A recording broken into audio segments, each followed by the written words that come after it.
Bismillahirrahmanirrahim. Assalamualaikum warahmatullahi wabarakatuh. Halo rekan-rekan pejuang RSP, salam hangat semuanya. Kembali lagi dengan saya Sigit Nur Sasongko dari Divisi Internal Audit. Di video pembelajar minggu ini kita masih membahas tentang kelanjutan dari teknik komunikasi audit, yaitu jenis komunikasi dan bentuk dari teknik komunikasi audit itu sendiri. Dan masih dari sumber referensi yang sama dari modul yang dikeluarkan oleh Pusat Pendidikan dan Pelatihan Pengawasan dan Badan Pengawasan Keuangan dan Pembangunan pada tahun 2007 edisi keempat. Oke, langsung saja kita bahas. Yang pertama, jenis komunikasi. Komunikasi dapat diklasifikasikan menurut berbagai sudut pandang. Di sini kita akan klasifikasikan komunikasi dalam 3 sudut pandang saja, yaitu menurut cara komunikasi, pihak yang terlibat dalam komunikasi, dan kode yang digunakan. Cara komunikasi. Klasifikasi komunikasi menurut caranya terdiri dari komunikasi lisan dan tulisan. Komunikasi lisan adalah komunikasi di mana komunikatornya yang menyampaikan pesan secara langsung oleh pihak komunikan tanpa media berupa tulisan atau teks. Yang termasuk dalam komunikasi lisan adalah komunikasi tatap muka, wawancara, komunikasi lewat telepon, presentasi, dan telekonferensi. Sedangkan komunikasi tulisan adalah penyampaian pesan secara tertulis dari komunikator kepada komunikannya.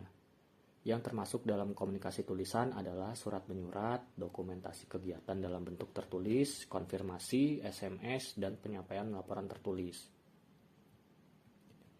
Selanjutnya, pihak yang terlibat dalam komunikasi. Komunikasi dapat diklasifikasikan menurut pihak yang terlibat dalam komunikasi, yaitu 1. Komunikasi intrapersonal. Komunikasi ini melibatkan diri sendiri sebagai komunikator dan komunikannya. Contohnya, ketika berintrospeksi diri, maka akan terjadi dialog di dalam pikiran seseorang.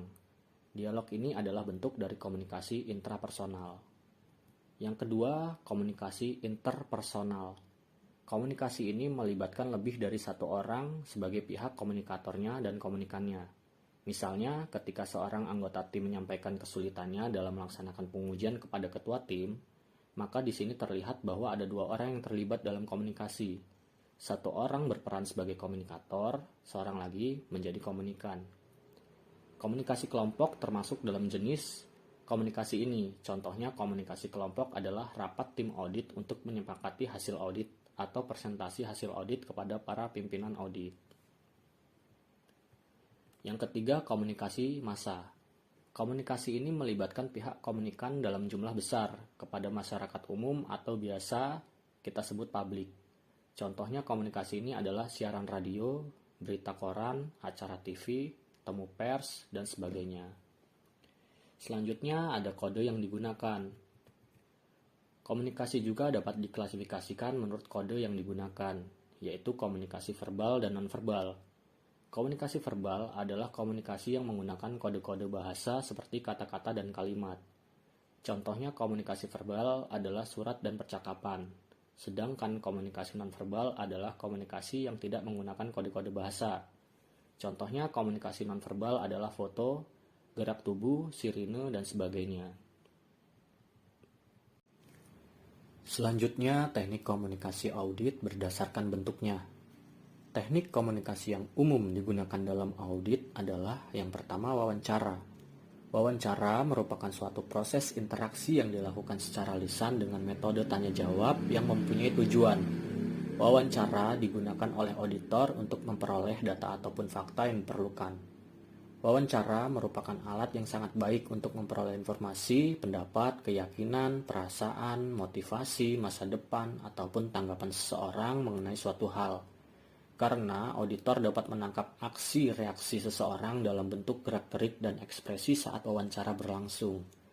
Yang kedua, daftar pertanyaan atau kuesioner.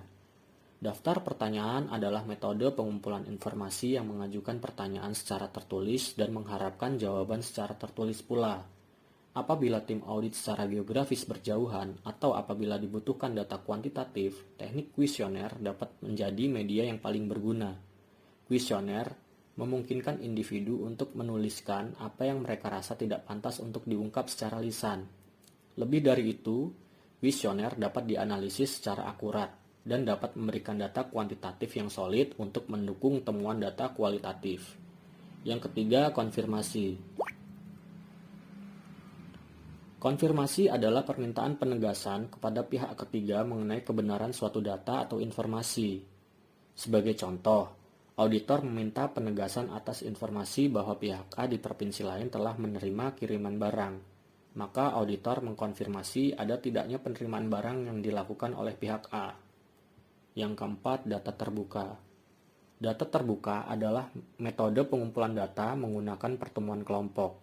Sebagai contoh, auditor ingin mendapatkan informasi dari beberapa orang anggota koperasi tentang jumlah pinjaman yang diterima dan jumlah biaya yang harus dibayarkan oleh mereka. Maka, auditor mengadakan pertemuan dengan mereka. Auditor tidak melakukan wawancara satu persatu, melainkan menanyakan langsung kepada seluruh peserta pertemuan. Yang kelima, presentasi. Presentasi adalah penyampaian pesan berupa ide atau gagasan kepada khalayak atau sekelompok orang. Presentasi adalah komunikasi yang dilaksanakan dengan tatap muka. Dalam presentasi bukan hanya pesan verbal yang dapat ditangkap, pesan non-verbal juga penting untuk diperhatikan. Yang keenam, rapat. Rapat adalah komunikasi kelompok yang digunakan untuk bertukar pikiran dalam memahami suatu atau penyelesaian masalah. Rapat adalah bentuk komunikasi yang lazim kita temui di dunia kerja. Dalam audit, rapat ini bisa dilaksanakan intern tim atau melibatkan pihak auditan. Yang ketujuh, laporan hasil audit. Laporan hasil audit adalah media penyampaian hasil audit kepada pihak-pihak yang berkepentingan secara tertulis. Setiap penugasan audit harus menghasilkan laporan, meskipun untuk penugasan yang tidak mencapai tujuan sebagai akibat dari berbagai faktor. Misalnya, sangat buruk sistem pengendalian auditan yang menyebabkan auditor kesulitan dalam menentukan validitas dokumen-dokumen yang ditemuinya. Oke, demikianlah informasi yang dapat saya sampaikan dalam video pembelajaran minggu ini. Semoga bermanfaat ya rekan-rekan, salam hangat selalu.